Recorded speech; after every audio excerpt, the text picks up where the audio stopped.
Oke, teman-teman mau izin, saya ulangi sekali lagi untuk format dokumentasi asuhan keperawatan gerontik, nanti kita bisa mengikuti format yang kita persepsikan pada hari ini. Ya, sebentar, kebesaran. Jadi kita nanti akan mengkaji lansia dengan usia lebih dari 60 tahun. Yang pertama jangan lupa teman-teman tuliskan tanggal pengkajiannya. Ya, tanggal pengkajiannya tanggal berapa. Kemudian identitas kliennya itu kita isikan. Ini saya rasa clear karena posisinya teman-teman juga sudah pernah mengkaji pasien-pasien di rumah sakit. Ya, jadi ini hampir sama dengan format pengkajian klinis di rumah sakit. Apa saja itu data-datanya? Silakan teman-teman tuliskan nama kliennya. Ya, nama kliennya teman-teman boleh menggunakan bapak atau ibu. Ya, karena posisinya teman-teman ada di komunitas. Ya, jadi silakan tulis bapak atau ibu. Bapak A, ibu B, dan seterusnya. Umur teman-teman bisa tanyakan ke lansianya atau bisa lihat di KTP atau di KK. Ya, kalau tidak tahu dan lupa tidak punya, silakan teman-teman kira-kira berapa usianya. Kemudian tempat tanggal lahir ini bisa kita lihat di KTP dan KK. Jadi teman-teman boleh menggunakan data primer dengan kita bertanya langsung ke lansianya, boleh kita menggunakan data sekunder dari data yang dimiliki, contohnya KTP dan KK. Termasuk alamat asal, pekerjaan, jenis kelamin, suku, agama, dan status perkawinan. Jadi teman-teman di data identitas klien, sekali lagi, teman-teman bisa menggunakan primary survey atau data primer atau secondary survey pakai data sekunder. Ya, kemudian seluruh hasil pengkajian tolong teman-teman tidak dibiasakan untuk menuliskan dengan tanda strip karena banyak makna. Bisa jadi tanda strip itu bisa mendeskripsikan bahwa teman-teman mungkin saja tidak melakukan pengkajian. Ya, tinggal di strip aja. Padahal terkadang itu kita sudah melakukan pengkajian, tetapi si datanya nggak bisa kita dapatkan.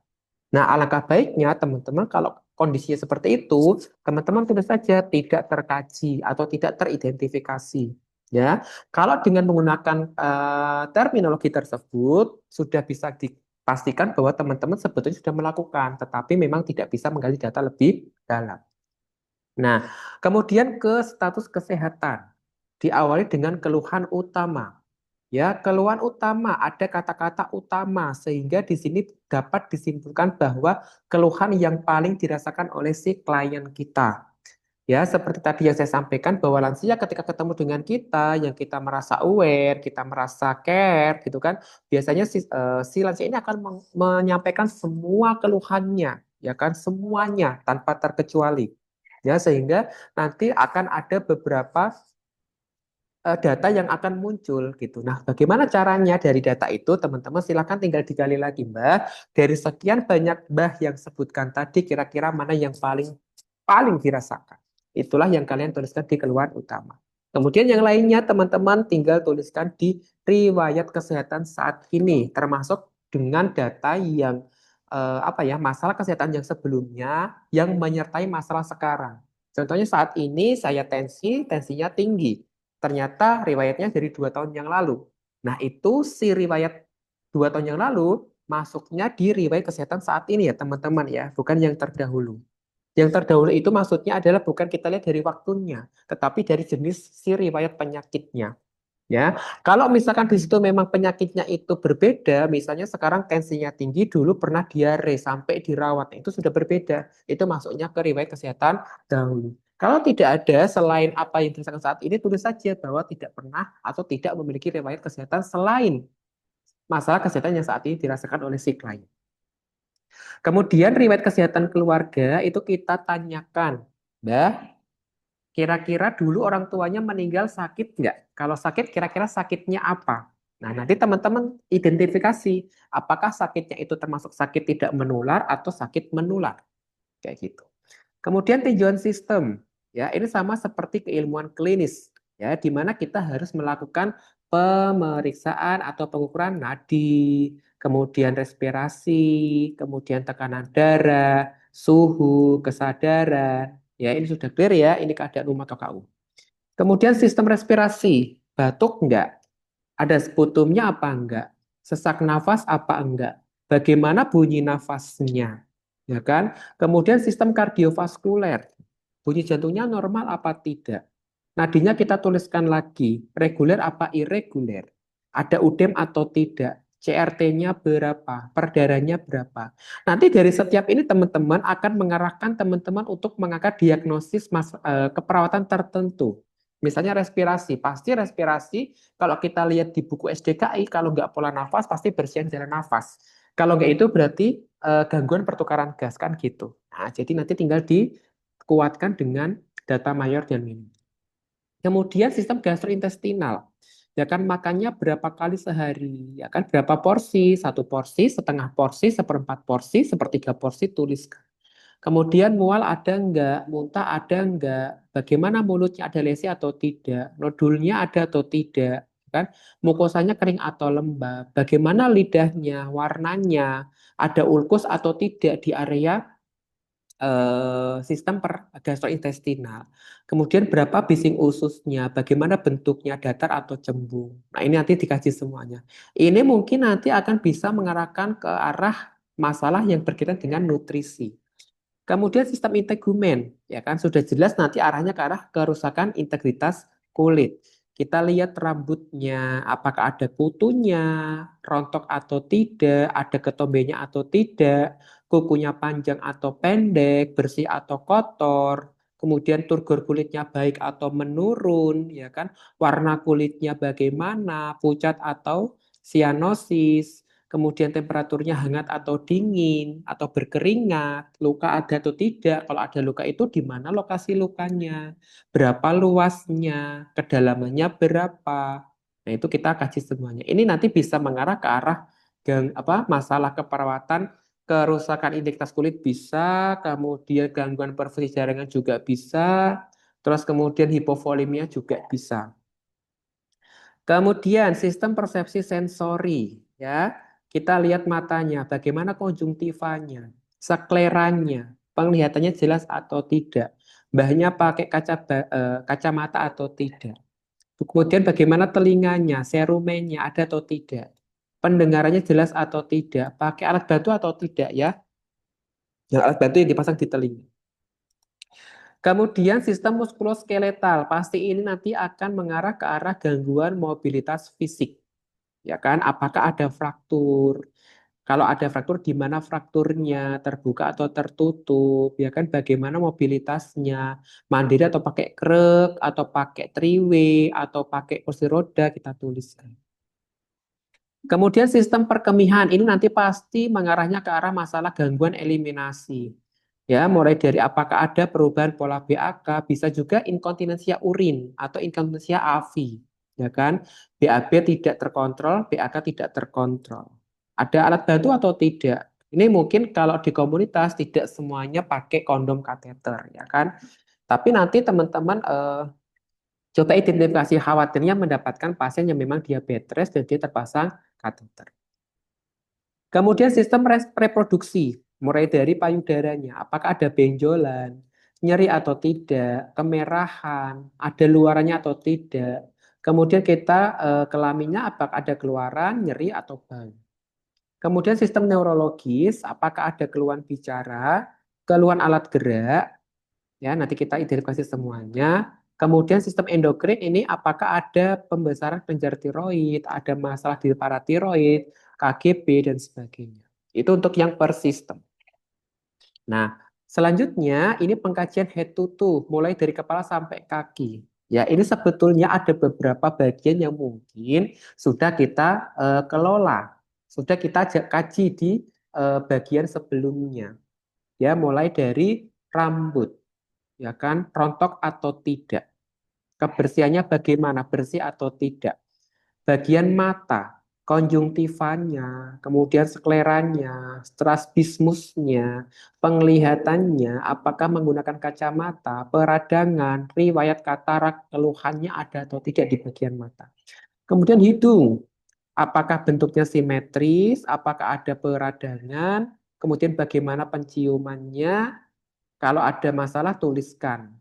Kemudian mulut dan tenggorokan, bagaimana kebersihannya. Kemudian mukosa mulutnya, apakah ada stomatitis atau peradangan. Bagian giginya bagaimana, apakah ada karies. Apakah ompong, ya kan? Kadang lansia seperti itu ya. Kemudian ada nggak radang gusingnya? Apakah ada kesulitan mengunyah juga? Kemudian masuk ke telinga. Kebersihannya bagaimana? Apakah ada radang atau tidak? Apakah pendengarannya terganggu atau tidak? Kalau terganggu, kira-kira bagaimana gangguannya? Jelaskan, deskripsikan. Kemudian di leher, apakah ada pembesaran kelenjar tiroid? Apakah ada kaku kuduk? Ya, kemudian di dada, bagaimana bentuk dadanya? Apakah normal chest, barrel chest, pigeon chest, dan lainnya? Apakah ada retraksi? Apakah ada wheezing? Ya, apakah ada ronki? Apakah ada suara jantung tambahan, murmur atau galop? Kemudian abdomen bentuknya. Kemudian apakah ada nyeri tekan, kembung atau tidak? Bising ususnya kalian ukur dan hitung berapa kali per menit, ada massa atau tidak. Kemudian di genitalianya, bagaimana kebersihannya, apakah ada hemoroid, apakah ada hernia. Ini kalau agak sulit dikaji, silakan ditanyakan, wawancara. Kemudian ekstremitasnya, kekuatan ototnya, ya monggo silakan nanti benar-benar dikaji. Ya, apakah dia skalanya masuk ke 0, 1, 2, 3, 4, 5 sesuai dengan kemampuan dia melawan gravitasi. Kemudian postur tubuhnya tegap atau skoliosis, lordosis atau membungkuk ya biasanya kalau mbah-mbah ya. Rentang geraknya atau range of motion-nya apakah maksimal, apakah ada deformitas, ada tremor, ada udem, atau si mbahnya ini pakai alat bantu, misalnya pakai krek, pakai freeway, pakai kursi roda dan sebagainya. Nah, kemudian teman-teman coba cek refleksnya biceps, triceps, ini asiles ya, pakai apa nih? Hammer reflex ya. Masih punya apa enggak teman-teman? Kemudian integumennya, ya kebersihan kulitnya, warna kulitnya, kelembapannya, gangguan pada kulit ada atau tidak kita jelaskan. Nah, ini sebetulnya karena emang di settingnya ini pengkajiannya untuk pasien lansia di rumah sakit dan panti, ini nanti kalau misalkan memang tidak ada hasil laboratorium terbaru, ya atau ronsen, EKG, USG, CT scan itu silakan diabaikan. Tetapi kalau ada silakan ditulis. Ya, tetapi tidak terlalu yang jauh-jauh banget ya, gitu. Jadi kalau sekarang pengkajiannya ya paling enggak sebulan terakhir. Kalau enggak ada, enggak usah dipaksakan. Bilang saja tidak ada pemeriksaan penunjang. Kemudian pengkajian psikososial dan spiritual. Ya, kita lihat ekspresi wajahnya, kemampuan bicaranya, merasa dikucilkan atau tidak. Ya kan, bagaimana sosialisasinya dengan lansia yang lainnya. Kita deskripsikan semuanya. Nah, mulai dari tabel ini sampai ke bawah, teman-teman ini sudah masuk ke pengkajian spesifik pada lansia. Ya, yang pertama emosional. Kita cek bagaimana kondisi emosional lansia yang kita kelola. Kita tanya Mbah, semalam atau beberapa hari susah tidur apa tidak? Kalau iya, kita tulis ya, YA. Mbah, kira-kira merasa gelisah atau tidak? Murung atau menangis sendiri atau tidak? Was-was atau tidak? Nah, kalau ada salah satu jawaban ya di kolom yang pertama atau di baris yang pertama, teman-teman harus melanjutkan di pertanyaan tahap yang kedua. Lanjutkan. Dari keluhan itu kira-kira dirasakannya sudah berapa lama? Apakah 3 bulan sebelumnya atau sebulan sebelumnya? Kemudian kita lanjutkan. Kira-kira ada banyak pikiran yang bahaya sehingga muncul rasa-rasa tadi gelisah, murung, nangis, was-was, khawatir seperti itu. Kemudian apakah malah ada gangguan dengan keluarganya atau malah sampai menggunakan obat tidur, ya kan? Sampai cenderung mengurung diri. Nah, ini kalau di kolom atau baris yang kedua ada isian ya satu, ya satu itu otomatis nanti si lansia ini sudah bisa kita klaim bahwa memiliki masalah emosional. Ya, kalau di sini sudah jelas ada masalah emosional, tolong angkat diagnosis yang psikologis, apakah itu ansietas, ya kan, kemudian isolasi sosial, ya kan, atau misalkan gangguan apa ya, saya nggak hafal kalau untuk yang masalah-masalah yang psikososial nanti kita lihat di SCKI. Intinya kita arahkan ke masalah keperawatan yang psikososial. Kemudian spiritual, agamanya apa? Kemudian kita tanyakan konsep kematian, ya kan? Kebiasaan beribadah dan harapan klien itu apa? Oke, kita lanjut di pengkajian spesifik yang selanjutnya. Ini tolong nanti teman-teman lakukan dengan betul dan serius. Karena kenapa? Pengalaman kalian pengkajian yang sebanyak ini nanti akan keluar di soal UKOM. Sehingga nanti kalau teman-teman sudah terbiasa dan benar-benar melakukan dengan benar, ketika dihadapkan pada kasus di soal UKOM, teman-teman akan gampang menjawab soal yang paling benar. Ya, CAS index. Nah, ini kita lihat, kita tanya saja. Yang kita tanya adalah mandi, ya kan, berpakaian, ke toilet, berpindah, dan satu fungsi yang lainnya. Itu yang kita akan tanyakan di pengkajian CAS index. Ya. Nah, ini dikatakan mandiri, teman-teman, kalau misalkan si lansianya ini benar-benar melakukan sendiri, berinisiatif sendiri. Jadi kalau misalkan mbahnya ini masih harus kita ingatkan, meskipun dia bisa makan, dia bisa minum, dia bisa berpakaian, dia bisa ke toilet, dia bisa berpindah. Tetapi kalau harus selalu kita ingatkan, misalnya Mbak sudah jam berapa nih? Jam 9 nih, jam 10 nih. Yuk waktunya sarapan. Nah, itu berarti dia belum bisa dikatakan mandiri. Nah, kayak gitu.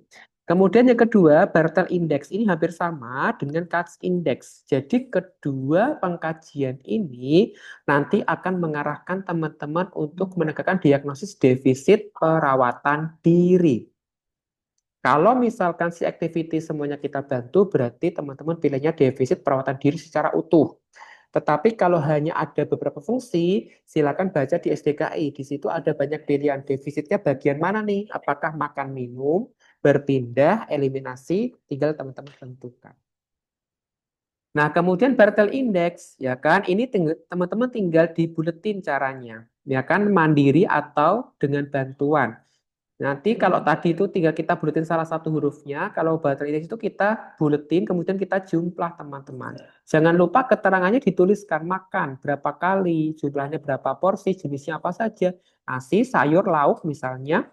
Kemudian minum, frekuensinya berapa kali sehari, atau berapa mililiter, ya kan, jumlahnya berapa. Ya kan, jenisnya apa? Apakah suka minum air putih, minum teh, minum kopi, tuliskan. Kemudian personal toilet, berapa kali cuci muka, menyisir rambut, gosok gigi. Kemudian mandi, berapa kali mandi. BAB sehari berapa kali, bagaimana konsistensinya. BAK berapa kali sehari, bagaimana warnanya. Olahraga berapa kali sehari, apa jenis olahraga yang dilakukan, jogging, jalan kaki.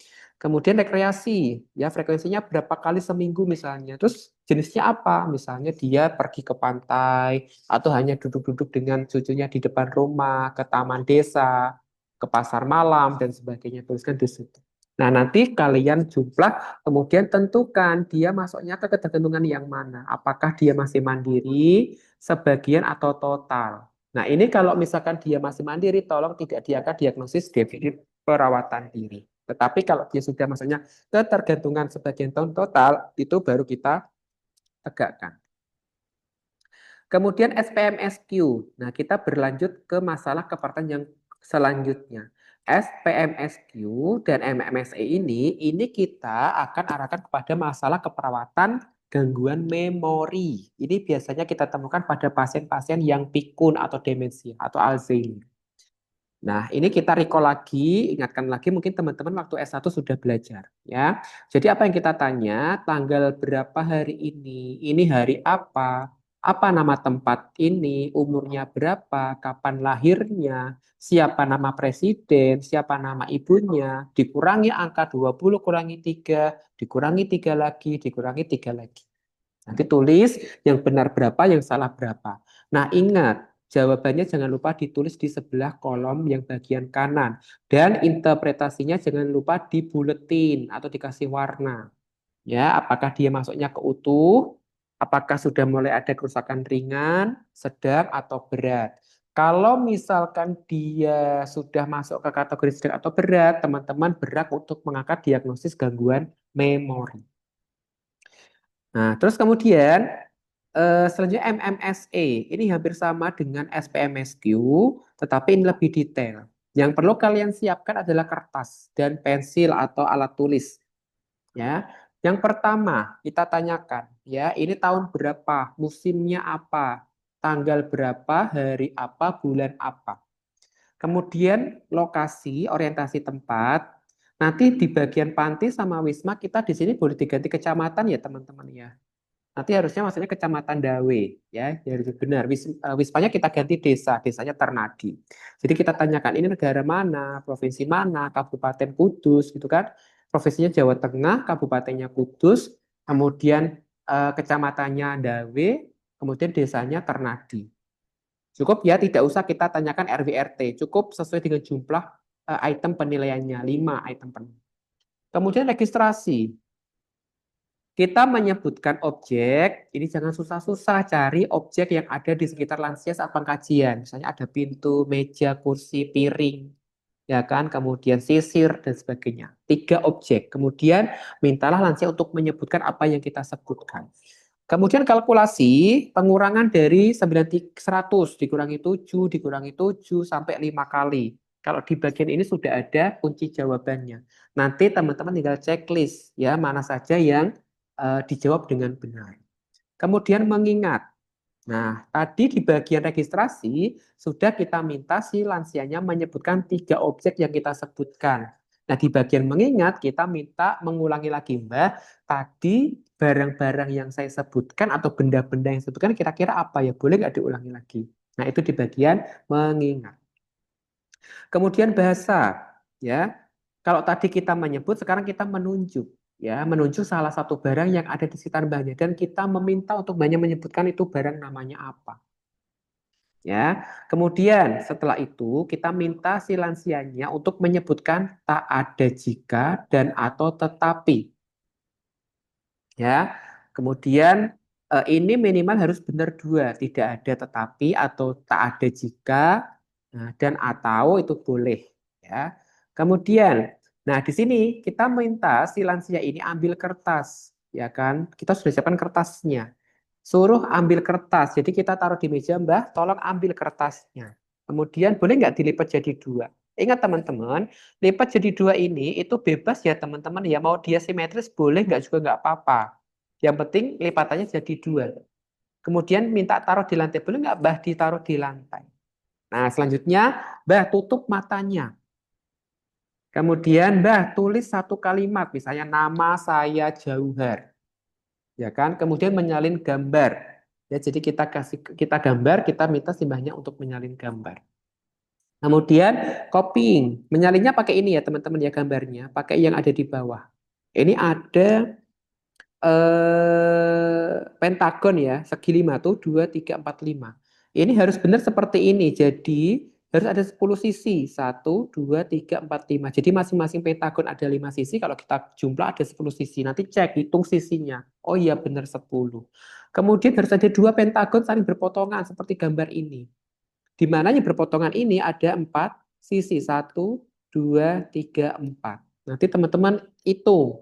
Kalau dia benar baru kita kasih nilai 1. Nah, di total semuanya nanti lihatlah apakah masuk ke fungsi kognitifnya bagus atau sudah ada kerusakan baik ringan maupun berat. Nah, kemudian pengkajian keseimbangan. Ya, ini kita minta si lansianya Mbah boleh nggak bangun dari tempat duduk. Ini nanti tolong pastikan boleh pakai kasur, boleh pakai kursi ya teman-teman. Tapi kalau bisa, kalau pakai kursi jangan kursi yang ada pegangannya. Ya, jadi untuk apa ya, memvalidkan hasil pengkajian. Nah, yang pertama kita minta Mbah yuk bangun. Kamu. Mbah boleh nggak duduk lagi? Mbah boleh nggak bangun lagi? Boleh nggak duduk lagi? Nah, kemudian setelah itu si lansianya suruh berdiri. Nah, boleh nggak berdiri kita dorong sternumnya. Sternumnya di sini ya, prosesus sipoideus di diafragma antara abdomen dengan dada. Sini, kita dorong, jangan terlalu kencang, pelan-pelan saja. Ya. Kemudian kita minta si Mbah putar lehernya, kita putarkan. Kemudian kita kasih ballpoint, misalnya kita ibahnya minta Mbah boleh nggak diambil ini ballpointnya. Atau misalnya gini ya Mbah boleh nggak diambil ini HP-nya, kita kasih seperti itu. Kemudian membungkuk Mbah boleh nggak membungkuk. Nah, si Mbahnya minta kita membungkuk. Nah setelah itu teman-teman minta Mbahnya untuk berjalan. Nah selama berjalan ya kan kita lihat ketinggian kakinya bagaimana, kontinuitas langkah kakinya bagaimana, simetris nggak langkahnya. Kemudian Ada nggak dia menyimpang yang harusnya lurus? Ya misalnya saya di situ di depan saya ada pintu nih, saya minta si mbaknya jalan ke pintu, ternyata dia belok ke jendela itu berarti sudah tidak eh, lurus atau menyimpang. Kemudian suruh berbalik, mbak boleh nggak balik? Nah ketika berbalik kita lihat ya, jadi ketika mbahnya berjalan teman-teman jangan menunggu di kejauhan, takutnya mbahnya nanti jatuh. Jadi kita tetap dampingi sambil kita menilai. Nah, di sini ketika kita mendapatkan hasil pemeriksaan ini, teman-teman nanti akan bisa kita arahkan pada masalah keperawatan risiko jatuh atau risiko jatuh ya, fall risk. Di SDKI ada. Nah, sama MFS ya. Jadi dua itu pengkajian keseimbangan sama Morse Fall Scale itu kita gunakan untuk mengkaji apakah si lansia ini ada risiko jatuh. Cuman berbeda saja tadi kita meminta duduk berdiri, kemudian berputar, kemudian berjalan, membalik. Kalau yang MFS ini kita lebih banyak melakukan wawancara. Ya, riwayat jatuhnya pernah nggak jatuh 3 bulan terakhir, ya kan? Apakah punya penyakit lebih dari satu? Apakah bed rest, pakai krek, berpegangan, ya kan? Apakah terpasang IV lamp? Ini kayaknya enggak ya kalau infus, kalau di setting komunitas. Kemudian gaya berjalannya bagaimana? Normal, lemah, atau pincang, mohon maaf. Kemudian status mentalnya bagaimana?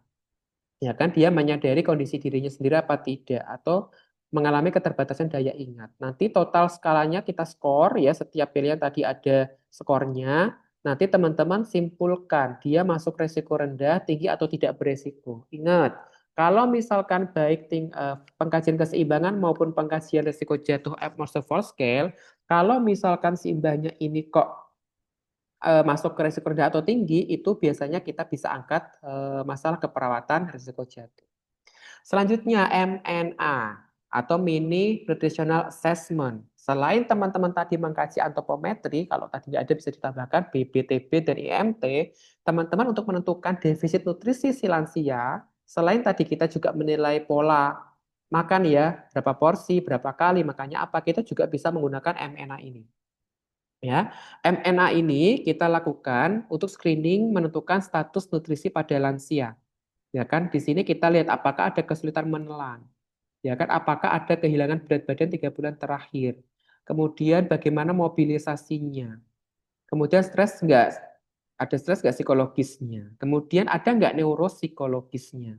Kemudian BMI atau IMT nanti menghitungnya untuk mengkategorikannya berdasarkan ini ya teman-teman ya. Kalau berdasarkan mereka itu kan ada normal, kemudian berat badan kurang, kemudian berat badan lebih, obesitas. Kalau nanti si MNA ini pakai patokan yang BMI kurang dari 19 dan seterusnya. Kemudian ini nanti teman-teman total screeningnya, kalau dia dari hasil pertanyaan nomor 1 sampai 6 ini kok nilainya lebih dari sama dengan 12, ya kan? Ini stop di sini, ya sudah berarti dia normal gitu. Tetapi kalau misalkan dia kurang dari sama dengan 11, itu kita lanjutkan pengkajian yang nomor 7 sampai nomor 18. Ya, kita tanya, apakah mandiri hidupnya, apakah minum obat lebih dari 3, apakah ada luka tekan, kemudian berapa kali makan sehari, kemudian asupan proteinnya bagaimana, kemudian asupan sayurnya bagaimana, kemudian cara makannya bagaimana, bagaimana persepsi tentang gizinya, kemudian pendapat dia tentang dirinya dibandingkan orang lain, kemudian bagaimana hasil lingkar lengan atasnya. Jadi teman-teman juga harus menyiapkan medline ya atau meteran. Kemudian lingkar betisnya itu juga menggunakan meteran. Jadi nanti hasil dari nomor 1 sampai 18, kalau misalkan dia pengkajian dilanjutkan tadi, kita total semuanya. Nanti teman-teman interpretasikan apakah si lansianya ini masih masuk kategori nutrisi yang baik, resiko malnutrisi atau malnutrisi.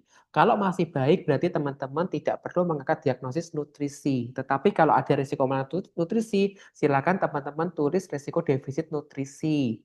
Ya, kalau ada malnutrisi yang aktual, teman-teman tulis defisit nutrisi. Seperti itu. Nah, selanjutnya Geriatric Depression Scale. Ini GDS ya, bukan gula darah sewaktu. Nanti kalau misalkan teman-teman kok di UKOM itu dimunculkan tulisan GDS dan itu pada lansia dan di situ tidak ada satuan miligram per dl, berarti yang dimaksud GDS ini adalah Geriatric Depression Scale. Ya, jadi untuk menentukan masalah psikososial. Selain tadi masalah yang di atas yang kita tanya, apakah ada kekhawatiran, gelisah, was-was, itu juga kita bisa kuatkan dengan Geriatric Depression Scale. Apa saja yang kita tanyakan? Kepuasannya terhadap dirinya sendiri, ya kan? Apakah sudah banyak meninggalkan kegiatan atau hobinya?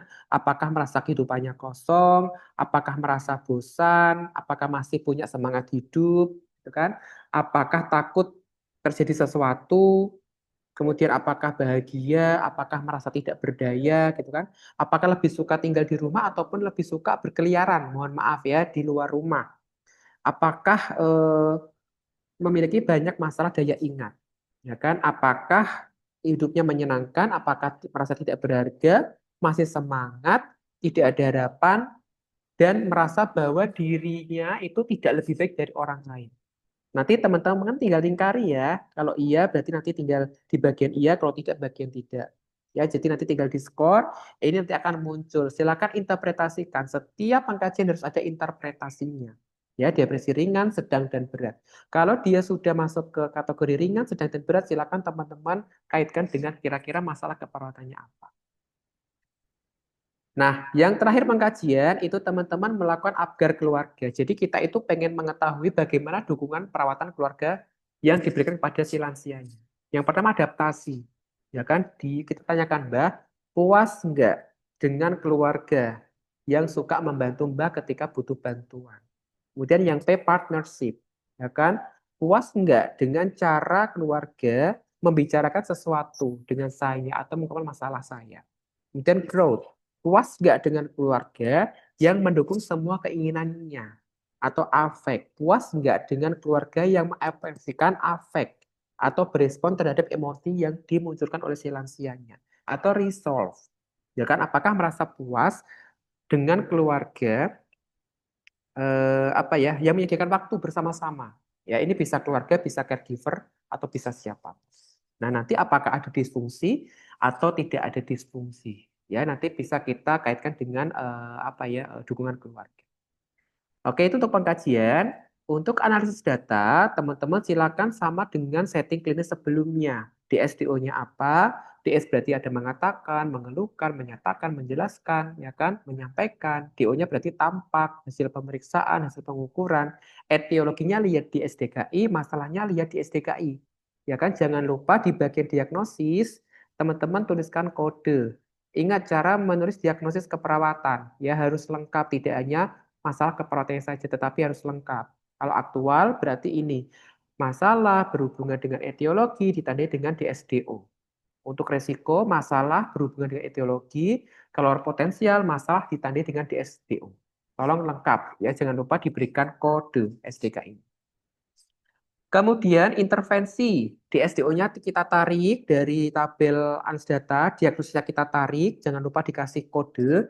Kemudian tujuannya kita lihat di SLKI, ya kan? Jangan lupa dikasih kode dan judul SLKI-nya. Jangan lupa tentukan kriteria hasilnya, indikator keberhasilannya. Kemudian intervensinya juga jangan lupa diberikan.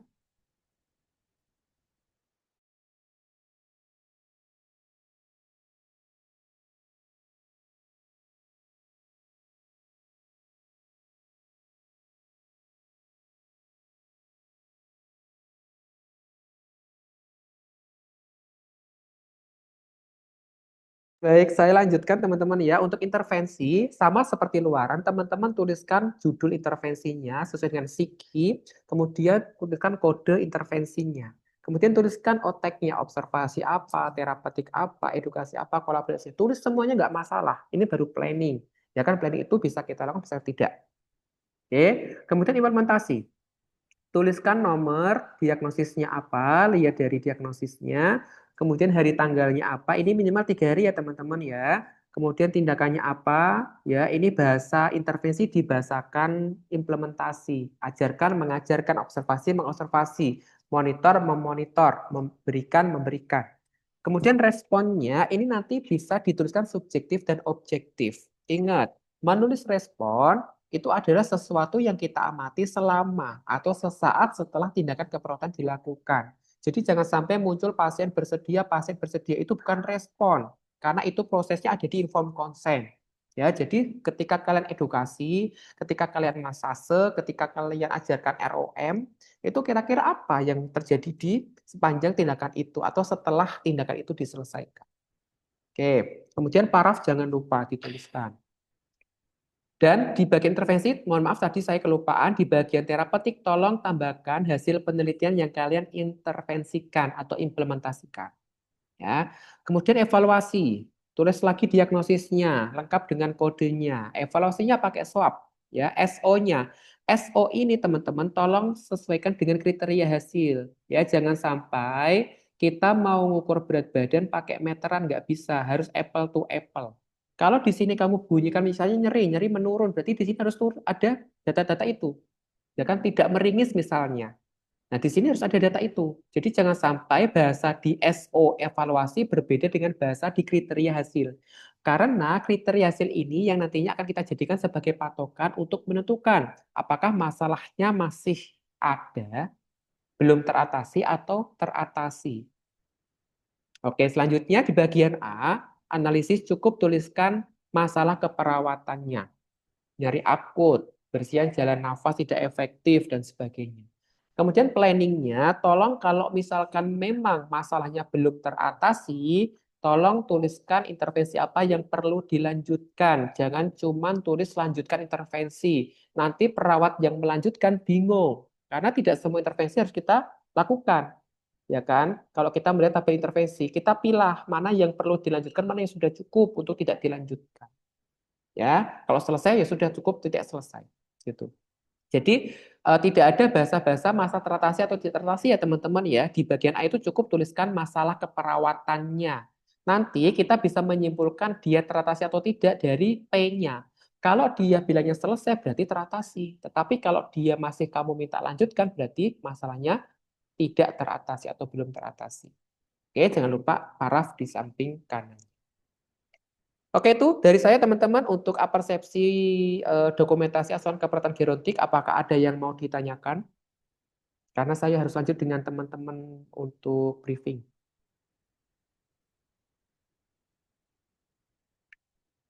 Silakan. Tadi yang Mila, kemudian siapa tadi? Siti Nuryani, Siti Wasiah, Yulaikha, ada yang mau ditanyakan? Cukup? Halo? Boleh merespon?